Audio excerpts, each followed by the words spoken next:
नमस्कार, मैं हूं संजय शर्मा। आप देख रहे हैं 4 PM न्यूज नेटवर्क। नेताओं को फर्क नहीं पड़ता कि आप मरें या आपके परिवार का कोई व्यक्ति मर जाए। नेताओं को फर्क नहीं पड़ता कि आपका कोई प्रिय कुंभ के मेले में बिछुड़ जाए। सरकार केवल मौन रहती है, मूक रहती है। मुख्यमंत्री ने कहा था कि हम व्यवस्था 100 करोड़ लोगों की कर रहे हैं। 100 करोड़ लोग आ जाए तब भी हम व्यवस्था कर लेंगे। और कुछ करोड़ में हाल ये हो गया कि ना जाने कितने परिवार मौत के काल में समा गए और ना जाने कितने लोग गुम हो गए। आज तक सरकार ढूंढ नहीं रही है।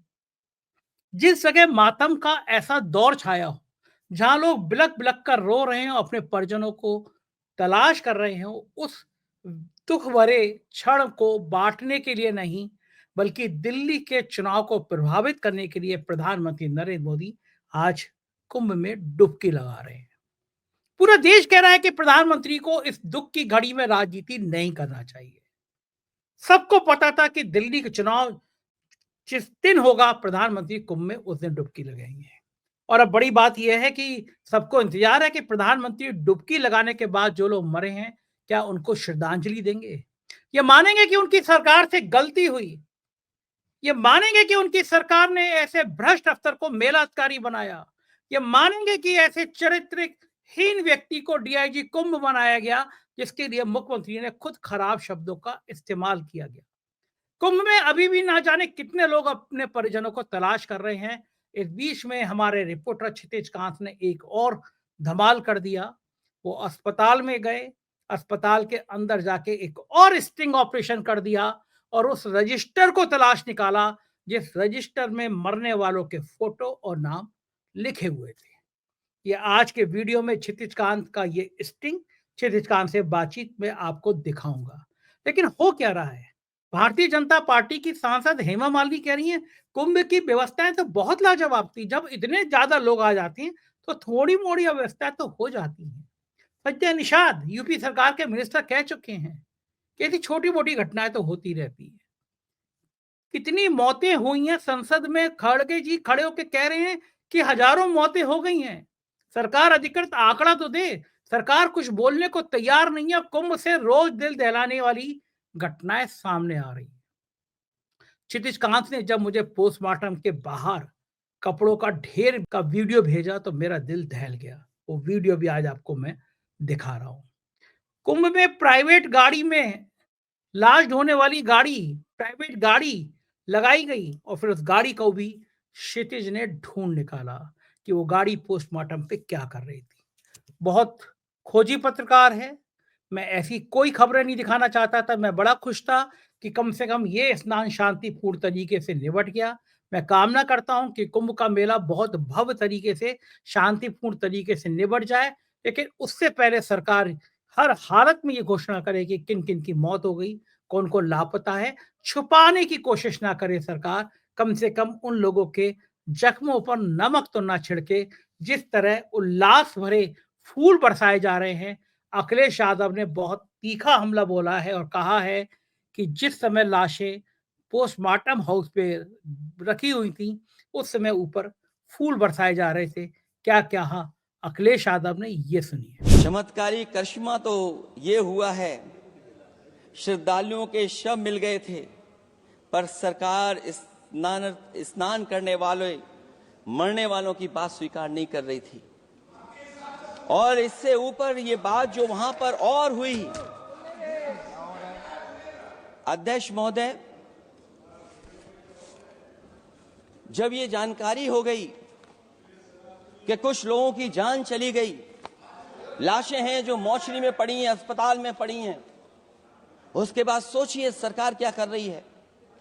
अपने सरकारी हेलीकॉप्टर में फूल भर करके फूलों को डालने का काम किया। सोचिए, ये हमारी कहां की सनातनी परंपरा है। मैं जानना चाहूंगा सदन के माध्यम से हमारे माननीय सदस्य बताएं कि जहां लाशें पड़ी रही हों, न जाने कितनी चप्पलें पड़ी थीं, न जाने कितनी चप्पलें पड़ी थीं, न जाने कितने कपड़े पड़े थे, महिलाओं की साड़ियां थी, कपड़े थे, लेकिन उनको कैसे उठाया गया?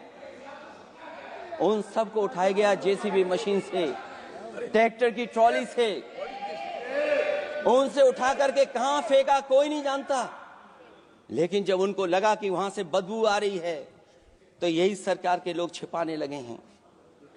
यही आपका महाकुंभ का आयोजन था। हमारा आपसे अनुरोध है कि जहां सरकार बजट के आंकड़े लगातार दे रही है, और जब मैंने अभिभाषण पढ़ा अध्यक्ष महोदय, बहुत सारे आंकड़े सरकार ने दिए हैं। आंकड़े देने से पहले महाकुंभ में मरने वालों के आंकड़े भी दे दें। महाकुंभ की व्यवस्था के बारे में स्पष्टीकरण देने के लिए मेरी मांग है अध्यक्ष महोदय, सर्वदलीय बैठक बुलाई जानी चाहिए। महाकुंभ आपदा प्रबंधन व खोया पाया केंद्र की जिम्मेदारी सेना को दी जाए। महाकुंभ हादसे के शिकार लोगों की मृत्यु, घायलों का इलाज, दवाइयों, डॉक्टर, भोजन पानी, परिवहन की उपलब्धता का आंकड़ा संसद में पेश किया जाए। महाकुंभ हादसे के लिए जिम्मेदार लोगों पर, महाकुंभ हादसे के लिए जिम्मेदार लोगों पर घोर दंडात्मक कार्रवाई हो। जिन्होंने सच छिपाया है उनको दंडित किया जाए। अध्यक्ष महोदय, हम डबल इंजन की सरकार से पूछते हैं, अगर अपराध बोध नहीं था तो आंकड़े दबाए, छिपाए और मिटाए क्यों गए हैं? सच छिपाना और मिटाना भी तो अपराध है। इसका दंड कौन भुगतेगा अध्यक्ष महोदय? जहां इंतजाम होना चाहिए था वहां प्रचार हो रहा था। एक धार्मिक समागम में डबल इंजन का राजनीतिक प्रचार अशोभनीय है, निंदनीय है। इतने बड़े हादसे के बाद कम से कम अब तो वो होर्डिंग उतरवा देना चाहिए। अध्यक्ष महोदय, महाकुंभ की जो तैयारी हुई, जो हम लोगों ने जाना वहां पर, महाकुंभ न केवल 144 साल के लिए ये कहा गया, बल्कि ये भी कहा गया कि पहली बार धरती पर इस तरह का डिजिटल और जो आधुनिक चीजें हैं, टेक्नोलॉजी, उसका इस्तेमाल कर करके महाकुंभ होने जा रहा है। सीसीटीवी, ड्रोन, लाइव स्ट्रीमिंग के आधार पर जिनका दावा था कि वो डिजिटल कुंभ करा रहे हैं, वो मृतकों की डिजिट नहीं दे पा रहे हैं। एक तरफ तो जो लोग डिजिटल डिजिटल डिजिटल अध्यक्ष महोदय कहने को थकते नहीं हैं, लेकिन जब कुंभ में इतना बड़ा हादसा हो गया है तो यही सरकार डिजिट नहीं दे पा रही है। हमारे अपने लोग मारे गए हैं, जिसमें परिवार का हर रिश्ता दिवंगत हुआ है। किसी की माता, किसी के पिता, किसी की बहू, किसी की बेटी, किसी का भाई बहन, चाचा चाची। बच्चों के आंकड़े तो अभी तक नदारद हैं। खोया पाया केंद्र ही लोगों को तो नहीं मिल रहा है। जो खोया पाया केंद्र था उसको भी लोग पा नहीं पा रहे, ढूंढ नहीं पा रहे। एक तरफ तो वो कि जो 144 साल बाद महाकुंभ होने जा रहा है उसका इतना प्रचार किया, और मैंने तो कई टीवी इंटरव्यूज में, कई समाचार चैनलों पर ये बात सुनने में आई और सुनते रहे हम लोग कि सरकार ने 100 करोड़ लोगों के आने का इंतजाम किया है। और अगर 100 करोड़, अध्यक्ष महोदय, अगर ये बात गलत है तो मैं रिजाइन आपको देना चाहता हूं। ये थे अखिलेश यादव जो इतना हमला कर रहे थे, और जो हेमा मालिनी के बयान का जिक्र किया। जरा हेमा मालिनी की बातचीत भी सुन लीजिए कि हेमा मालिनी क्या कह रही हैं कुंभ को लेकर। हम कुंभ में गए थे, we had a very nice बात, बहुत अच्छा सब कुछ हुआ। बट ये इंसिडेंट हुआ था विच इज राइट, बट इतना बड़ा ऐसा कुछ नहीं हुआ था लेकिन वो कितना बड़ा है, क्या है, वो मुझे नहीं मालूम है। But very well managed, everything was done very well. Ma'am, मुझे ज्यादा एग्जैजरेट किया जा रहा है अभी। सदन में अखिलेश यादव भी इसको लेकर के उठा रहे हैं, हाँ, कह रहे हैं कि सेना लगा देनी चाहिए क्योंकि यूपी सरकार संभाल नहीं पा रही है। बहुत अच्छा संभाल रहे हैं। I mean after this incident, और बहुत पहले से भी अच्छा था, बट इतने लोग आ रहे हैं ना, it is very difficult to manage, but still we are doing the best. कल प्रधानमंत्री भी जा रहे हैं मैम कुंभ। तो वो क्यों जाएंगे? नहीं तो जा रहे हैं तो एवरीथिंग इज ऑल राइट ना, तभी तो प्रधानमंत्री जाएंगे। सुना आपने, ये थी हेमा मालिनी जी जिन्हें कोई फर्क नहीं पड़ता। नेता हैं, नेताओं को वास्तव में कोई फर्क नहीं पड़ता। हम चलते हैं क्षितिज कांत के पास, बहुत धमाकेदार खोजी बात आज आपके सामने पेश कर रहे हैं। जरूर सुनिएगा, चैनल को सब्सक्राइब और ज्वाइन करिएगा। चलते हैं क्षितिज कांत के पास। क्षितिज बाबू, कुंभ में आप जमे हुए हैं, बड़ा अच्छा लगा मुझे कि ये अमृत स्नान शांतिपूर्ण निवट गया। कोई अनहोनी नहीं हुई, सबने बड़े मन से स्नान किया।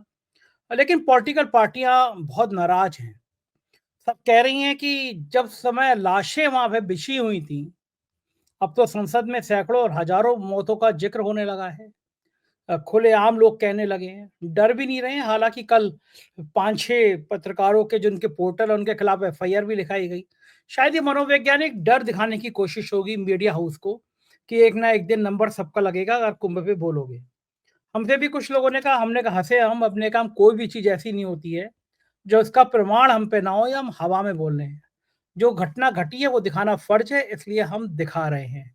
लेकिन अच्छा लगा कि मुझे कुंभ का स्नान निवट गया, लेकिन बुरा ही लगा कि लोग तो बात सही कह रहे हैं कि सूतक लगा हुआ था उस समय, अगर बता देते इतना बड़ा हादसा हो गया है तो शंकराचार्य साधु संत जो है वो स्नान नहीं करते, क्योंकि जहाँ मौत हो जाती है सूतक लग जाता है, पूजा पाठ करने के बाद ही स्नान किया जाता है।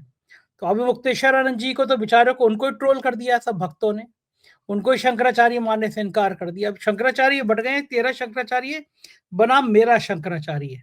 लेकिन अब कुंभ धीरे धीरे अपने पुराने अच्छे स्वरूप में लौट रहे, अच्छी बात है। लेकिन इस बीच में अभी भी मन विचलित कर देता है जब पता चलता है कि बहुत सारे लोग ऐसे हैं जो परेशान हैं, जो बेहाल हैं, उनके अपने नहीं मिल रहे हैं।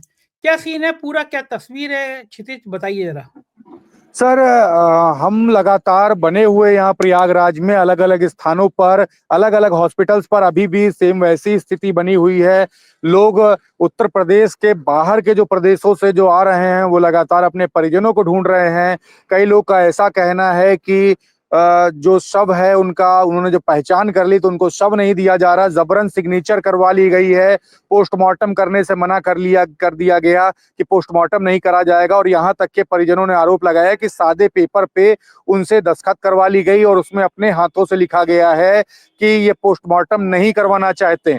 और लगातार लोग सर्च कर रहे हैं, एक हॉस्पिटल से दूसरे हॉस्पिटल, दूसरे हॉस्पिटल से तीसरे हॉस्पिटल, लेकिन उनके परिजनों को कोई अता पता नहीं है। और बड़े सवाल तब खड़े हो जाते जब परिजन ये कहते हैं कि यहाँ का जो प्रशासन है वो मारपीट कर रहा है और मारपीट करने के बाद अभद्र तरीके से व्यवहार करता है, तो वहां पर तमाम सवाल खड़े हो जाते हैं। आज ही हमारी बात होती है कुछ लोगों से जो कि बिहार से आए हुए थे और वो यहाँ पर आकर के शव गृह में ये आग्रह करते हैं उनको शव दिखा दिया जाए, तो वहां पहले शव नहीं दिखाया जाता, फिर वो जब बहुत ज्यादा रिक्वेस्ट करते हैं तो उनको जब शव दिखाया जाता है, वो अपनी माता जी का जब पहचान कर लेते हैं कि हाँ ये मेरी माँ है, तो उसके बाद उनसे कहा जाता है कि इस शव को आप डायरेक्ट यहाँ से लेकर चला जाओ बिना लिखा पढ़ी के।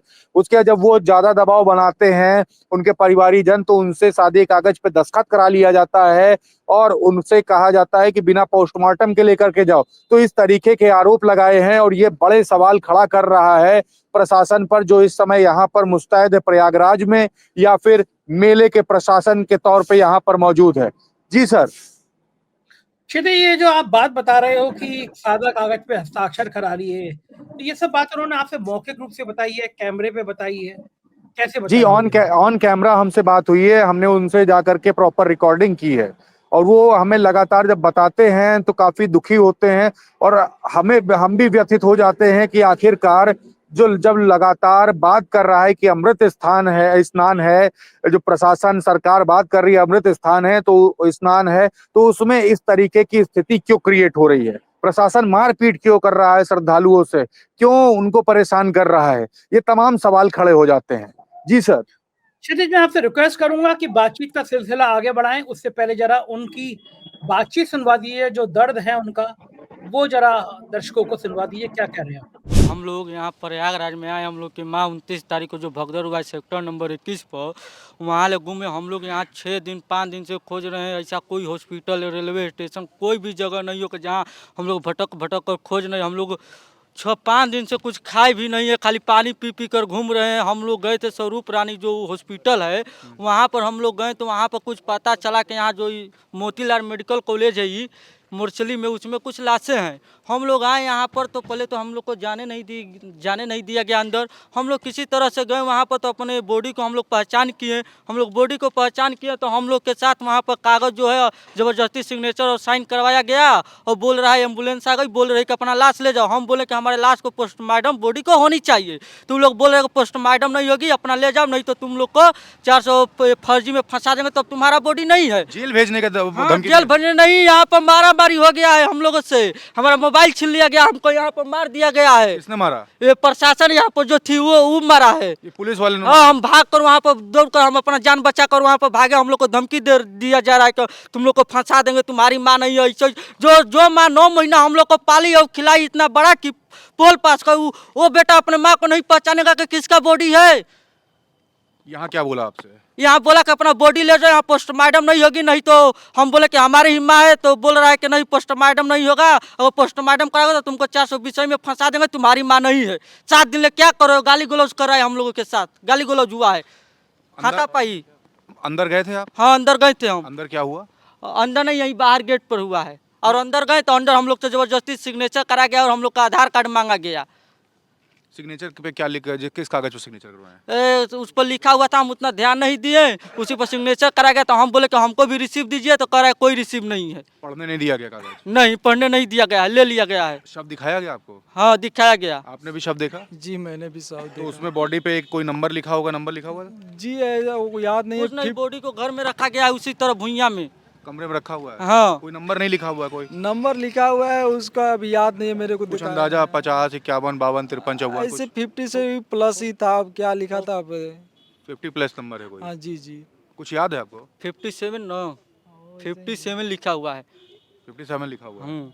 माता जी क्या नाम हुआ? मेरे माता का नाम सुनैना देवी है, पति के नाम उदय प्रताप सिंह। उदयपुर। कोई पर्ची अर्ची दी गई आपको?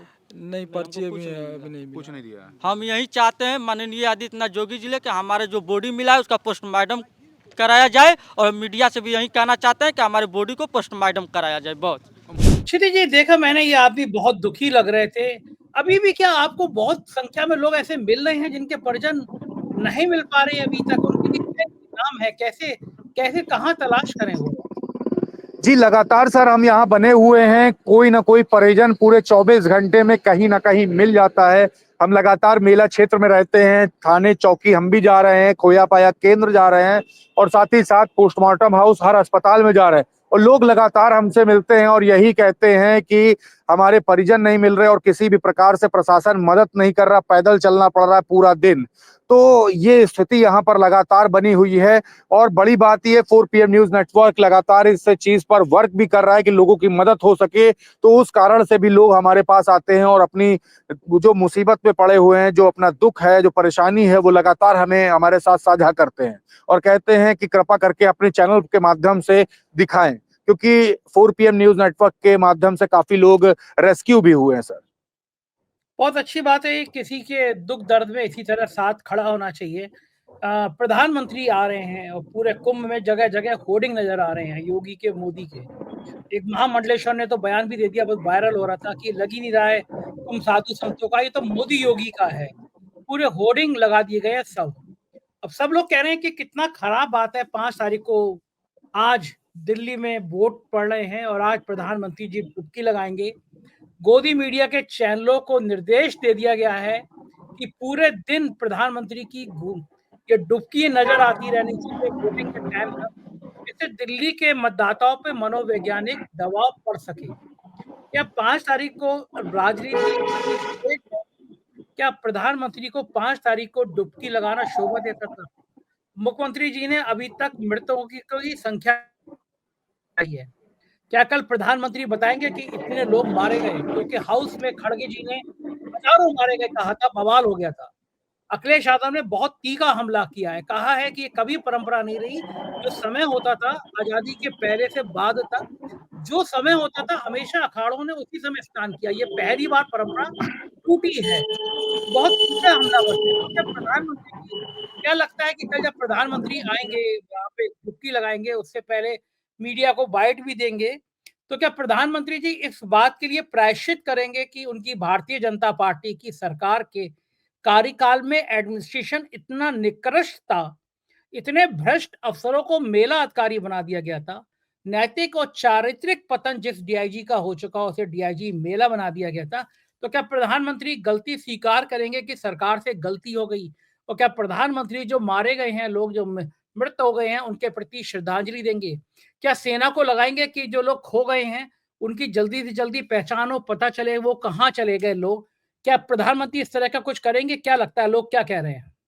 सर, लोगों से बात होती है तो लोग यही कहते हैं ये प्रधानमंत्री की जो डुबकी होगी ये पॉलिटिकल डुबकी होगी, ना कि यहाँ पर जिस तरीके से आकर के श्रद्धालु डुबकी लगाते हैं उस तरीके की डुबकी होगी। आस्था की डुबकी नहीं मान रहे हैं इसको, क्योंकि 5 तारीख को एक तरफ जहां पर दिल्ली में चुनाव की वोटिंग पड़ रही होगी, मतदाता जाके वोट डाल रहे होंगे, उसी समय यहाँ पर प्रधानमंत्री नरेंद्र मोदी आकर के डुबकी लगा रहे होंगे। तो लोग जो मनोवैज्ञानिक तौर पर एक असर डालने की बात है ये तो बात अलग है, लेकिन इसके अलावा लोग कहते हैं कि प्रधानमंत्री को आकर के यहाँ पर पहले संवेदनाएं व्यक्त करनी चाहिए और जो श्रद्धालु यहाँ पर आए हुए थे जिनकी मृत्यु हुई थी वो एग्जैक्ट फिगर बताना चाहिए, क्योंकि लोगों का यही कहना है कि 30 लोगों की मृत्यु तो नहीं ही हुई थी। उन्होंने अपनी आंखों से जो देखा, जो चश्मदीद थे वहां गए, वो यही कहते हैं कि शवों की संख्या ज्यादा थी, शवों की संख्या काफी कम बताई गई है। ये प्रशासन छिपा क्यों रहा है, इस तरीके के लगातार सवाल बने रहते हैं।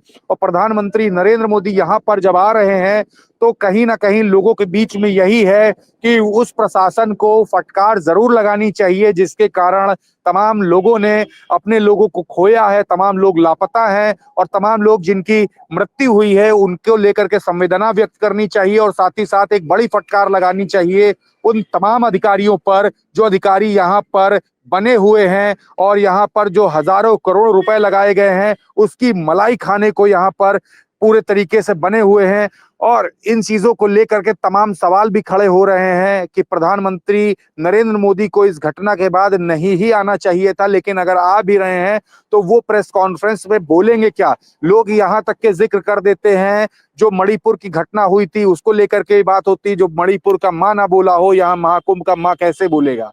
इस तरीके की बातें चल रही हैं।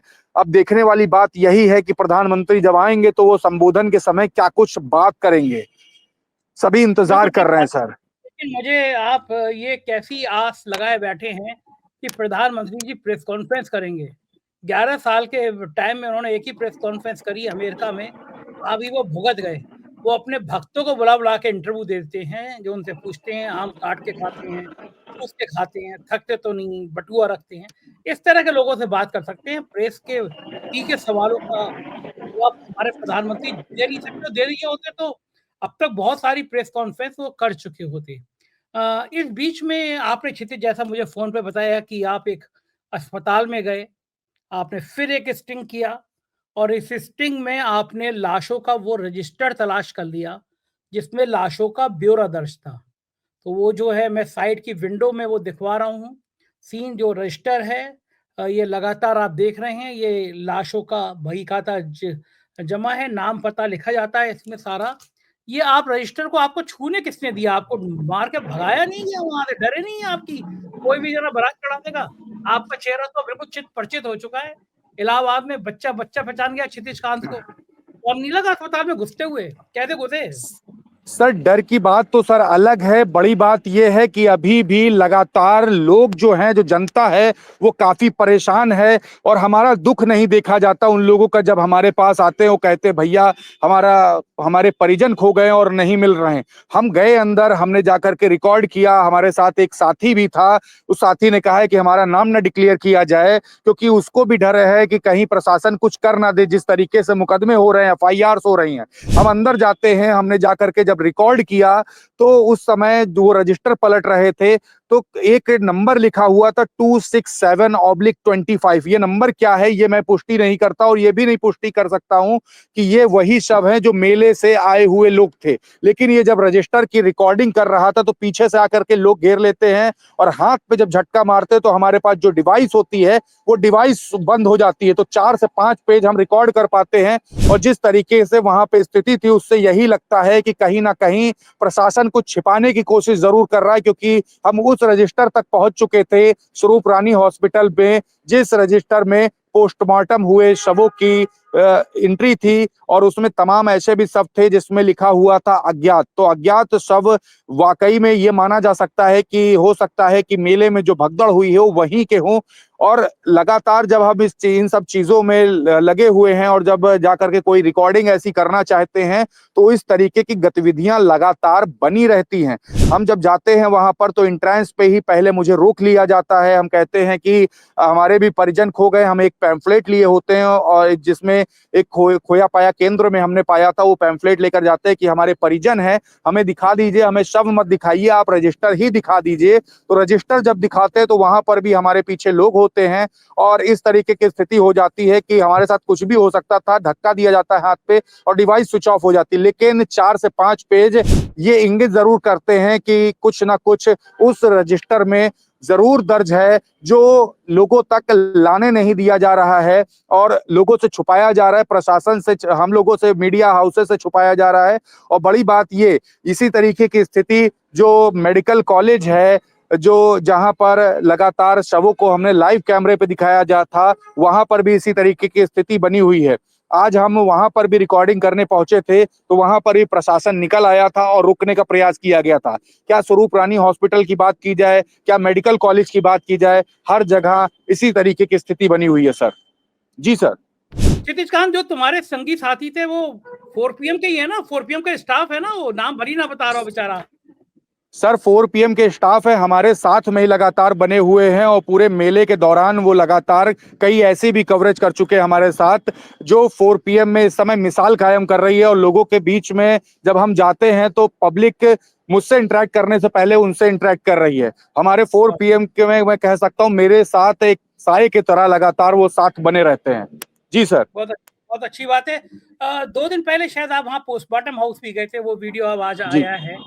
ये जो मैं अपने टीम से कहूंगा कि साइड में ये जो वीडियो देख रहे हैं आप, ये जो कपड़ों का ढेर है, जरा मुझे बताइए, ये साइड में जो कपड़ों का ढेर दिख रहा है क्षितिज, ये क्या चीज है?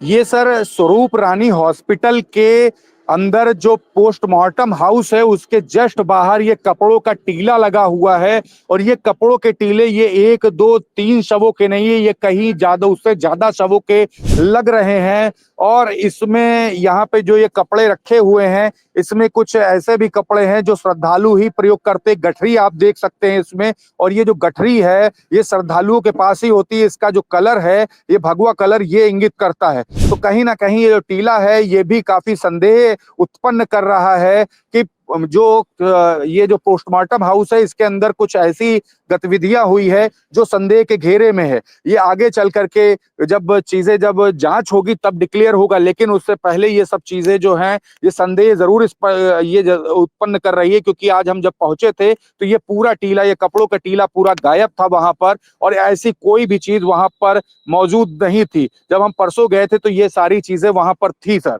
जी सर। एक बात है क्षितिज, साफ है कि सरकार बहुत कुछ छुपाना चाह रही है मेरे लिए। ये बड़ा हैरानी की बात है, ये बड़ा हैरत की बात है कि अभी तक उन 30 नामों का जिक्र नहीं किया गया है। 30 नाम बताए नहीं गए हैं कौन से हैं। क्षितिज, एक एम्बुलेंस थी जो प्राइवेट गाड़ी के रूप में घूम रही थी, आपने ट्वीट भी किया था रात में, वो जो एम्बुलेंस है वो घूम रही है, पता चला उसके बारे में? सर वो एम्बुलेंस रात में लगभग 12 बजे के आसपास मेला क्षेत्र में घूम रही थी। हमारे कैमरे ने उसको रिकॉर्ड किया। जब हम आगे बढ़ रहे होते हैं तो पंटून पुल के पास पुलिसकर्मी होते हैं, वो हमको रोक लेते हैं, आगे नहीं जाने देते। जबकि वो प्राइवेट शव वाहन पे कोई भी मेला का स्टिकर तक नहीं लगा हुआ था, उसको जाने दिया जाता है। हम लगातार यही सर्च कर रहे थे, वो जो शव वाहन है वो शव वाहन आखिरकार प्राइवेट शव वाहन मेला क्षेत्र में आया क्यों था, क्या कुछ था उसके पीछे का रहस्य हम लगातार जानने की कोशिश कर रहे थे। तो हमें आप देख सकते हैं ये जो वीडियो है इसमें साफ तौर पे दिखाई दे रहा है ये शव वाहन मेडिकल कॉलेज के अंदर आता है और इसके अंदर शव भी होता है। और ये सब तमाम संदेह तब खड़ा कर देता है जब इसमें जो सेम नंबर वही है जो पिछली वीडियो में भी आपने देखा, जो रात के समय रिकॉर्ड हुई थी, वही सेम नंबर इस पे दिखाई देता। तो हम जा करके उसके अंदर जो लोग हैं उनसे बातचीत करने की कोशिश करते हैं कि आखिरकार ये शव कहाँ से आया है। तो वो बताते हैं कि ये मेला क्षेत्र से ही शव है, लेकिन वो काफी कुछ बताने से बचते हैं। हमने उससे पूछने का प्रयास किया ये कहाँ के रहने वाले थे, इनके परिजन कौन है, तमाम सवाल पूछा तो कुछ भी नहीं बताया। हम काफी देर तक वहां रुके रहते हैं तो वो शव अचानक से लेकर के बाहर निकल जाते हैं और एकदम स्पीड में जो 67 नंबर की बॉडी में आपने देखा था, जो 67 नंबर की बॉडी का शव देखा था, अचानक से भाग जाते हैं। उसी तरीके से आप देख सकते हैं किस तरीके से शव को लेकर के भाग रही है ये शव वाहन। और उसके बाद जब हम पीछा करते हैं इनका, तो पीछा करते हुए हमने पाया कि ये स्वरूप रानी हॉस्पिटल के अंदर जाता है शव वाहन, और वहां जाकर के अब वहां की मर्चरी के अंदर पहुंच जाता। तो तमाम ऐसे सवाल खड़े हो जाते हैं कि आखिरकार ये शव वाहन जो मेला क्षेत्र में घूम रहा था वो यहाँ तक आता है और इसके अंदर क्या शव वो एक स्थान से दूसरे स्थान पर ले जाए जाते हैं। हम जब पूछते हैं उनसे कि क्या ये शव पहले किसी अस्पताल में ले जाया जाता है, तो वो कहते हैं कि हाँ हम अस्पताल लेकर गए थे, लेकिन तमाम सवालों से वो बचते हैं। और इस शव वाहन के अंदर आप शव को देख सकते हैं कि किसी प्रकार से कोई भी नंबर नहीं पड़ा हुआ है, क्योंकि हमने जब पिछली वीडियो जो रिकॉर्ड की थी, जो स्टिंग की थी, उसमें 67 नंबर, उससे पहले 58 नंबर इंगित था। तो कहीं ना कहीं अब प्रशासन को डर भी है कि कहीं पूरी पोल ना खुल जाए, इसलिए अब शव पे नंबर तक नहीं डाले जा रहे हैं सर। बिल्कुल ठीक बात है। अच्छे से ध्यान रखिएगा, अपनी लोगों की मदद करते रहिएगा और अपना भी ध्यान रखिएगा। शुक्रिया हमसे जुड़ने के लिए। तो ये थे क्षितिज कांत और इनकी एक्सक्लूसिव रिपोर्ट आपने देखी। बहुत मेहनत कर रहे हैं क्षितिज कांत और उनकी टीम, दिन रात कुंभ में है। आप भी सपोर्ट करिएगा, इनका हौसला बढ़ाइएगा। इस तरह खोजपूर्ण पत्रकारिता करना, सरकार की चुनौती को स्वीकार करना कम बड़ी बात नहीं होती। सरकार तरह तरह से परेशान करती है, लेकिन हमारा काम है, हमारा जिद सच की, हमारा काम है सच सामने लाना, तो हम लाते रहते हैं। कैसी लगी बातचीत जरूर बताइएगा। शुक्रिया, थैंक यू।